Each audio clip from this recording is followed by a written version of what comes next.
continuidade da vida só é possível graças à divisão celular. Assim, todos os seres vivos, desde os unicelulares até os multicelulares mais complexos, eles são frutos de ciclos repetidos de crescimento e divisão celular. Se observarmos na organização do corpo multicelular, após a constituição da célula ovo ou zigoto, essa célula, para formar o corpo multicelular, ela passa por ciclos repetidos de crescimento e divisão durante o chamado desenvolvimento embrionário. Além disso, a divisão celular ela também é importante na manutenção da organização desse corpo multicelular. Com frequência, podemos perder células por acidentes, alguma cirurgia.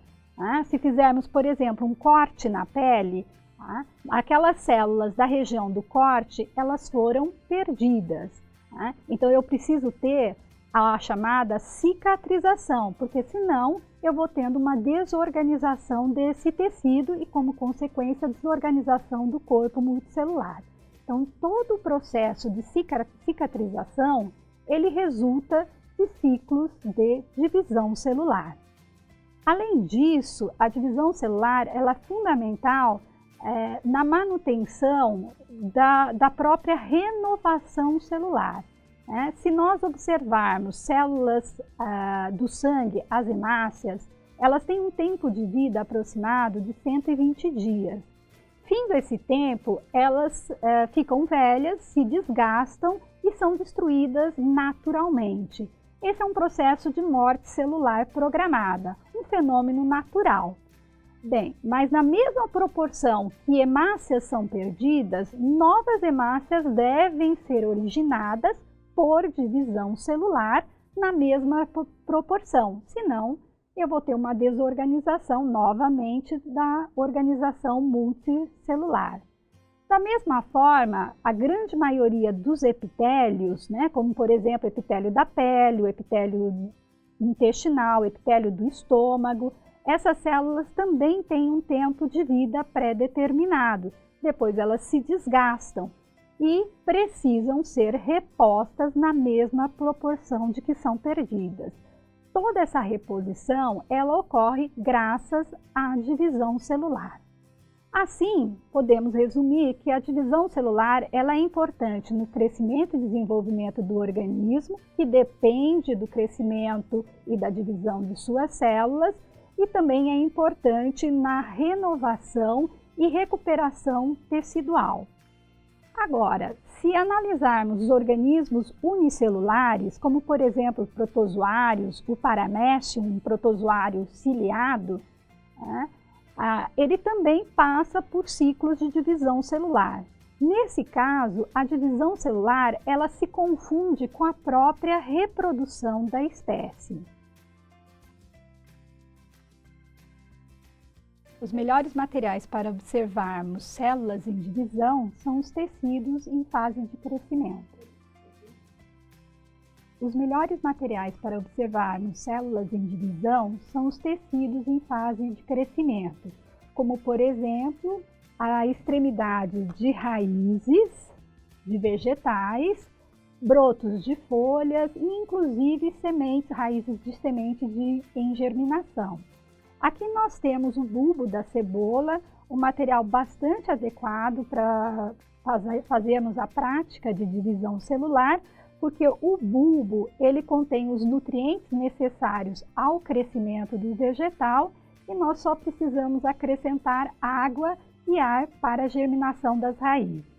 Bem, quando as raízes estiverem mais ou menos com 1 a 2 centímetros de comprimento, com esse tamanho, eu tenho uma dinâmica boa do ciclo celular e vou encontrar todas as suas fases. Eu vou retirar as raízes, então, com esse tamanho, coloco em um tubo de ensaio contendo o corante orceína acética. Posteriormente, com uma lamparina, eu vou fazer o aquecimento desse material. Esse aquecimento ele possibilita o amolecimento do tecido, o que vai facilitar na hora de eu espalhar as células na lâmina. Essa técnica, ela é conhecida como técnica do esmagamento. Bem, então nessa fase agora, eu vou fazer o aquecimento, aqui então eu já tenho as raízes. Cuidado, porque se ferver, o corante ele evapora em bastante intensidade e pode entrar em ebulição, então tem que tomar muito cuidado, né? Após o aquecimento, né, umas 5, 6 vezes de aquecimento, já é o suficiente para amolecer o tecido e com isso possibilitar a técnica do esmagamento. Bem, posteriormente então eu vou retirar as raízes, né, que foram aquecidas.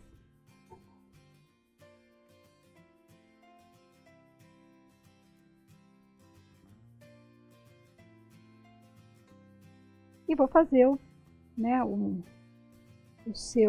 a sua maceração aqui na lâmina.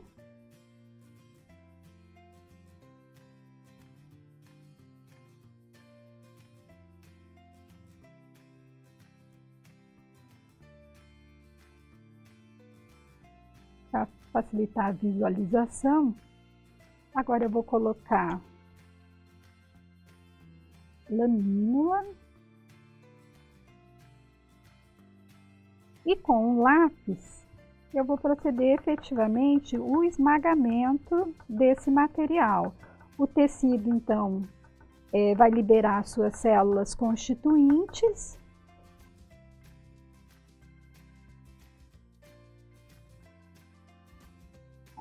Eu faço esse movimento para retirar o excesso do corante, né?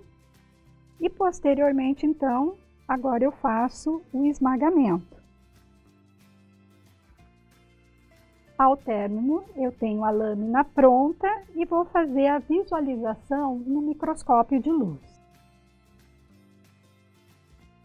Aqui no campo visual do microscópio, podemos visualizar as diferentes fases do ciclo celular das células da raiz meristemática da cebola Allium cepa.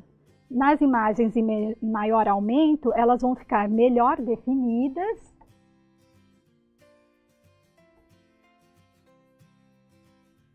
E no aumento de 400, conseguimos identificar as diversas fases do ciclo. Focando o material agora.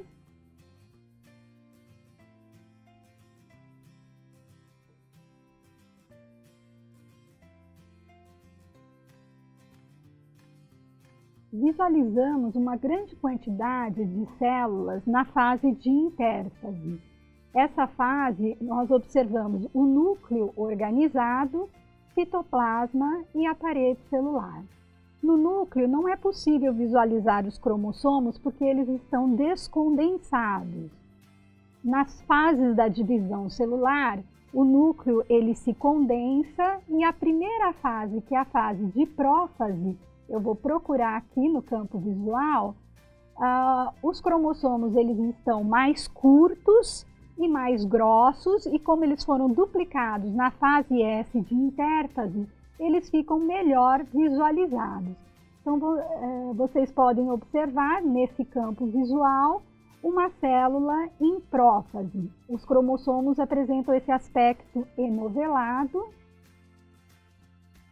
Aqui observamos também os cromossomos na fase de metáfase, quando estão em grau máximo de condensação, melhor visível nessa imagem ao lado. Cromossomos metafásicos posicionados na região equatorial da célula. Ao lado nós temos uma grande quantidade de células em intérfase. Na próxima fase, esses cromossomos vão ser separados, que é a fase de anáfase, que vamos procurar agora no campo visual.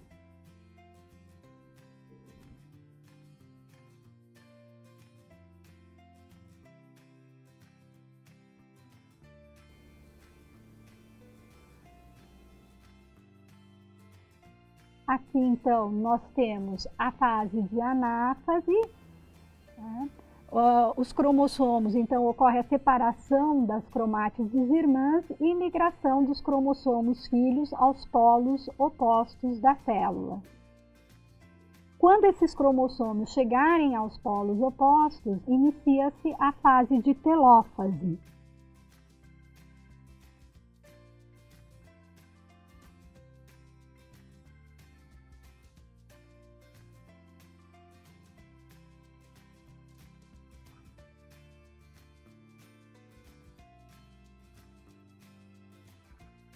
Aqui, então, vemos a célula na fase de telófase. Os cromossomos filhos eles estão nos polos opostos. Nós vamos ter a reorganização do envoltório nuclear e, na sequência, nós vamos ter a chamada citocinese ou divisão do citoplasma, finalizando, assim, o ciclo dessa célula. Vamos observar agora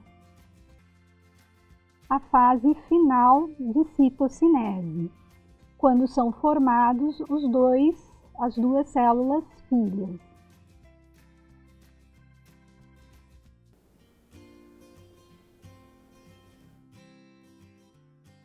Como vocês podem observar nessa imagem, a gente consegue visualizar essa linha divisória entre o citoplasma das células filhas e finalmente separam e a célula volta para o período de intérfase, finalizando assim o seu ciclo celular.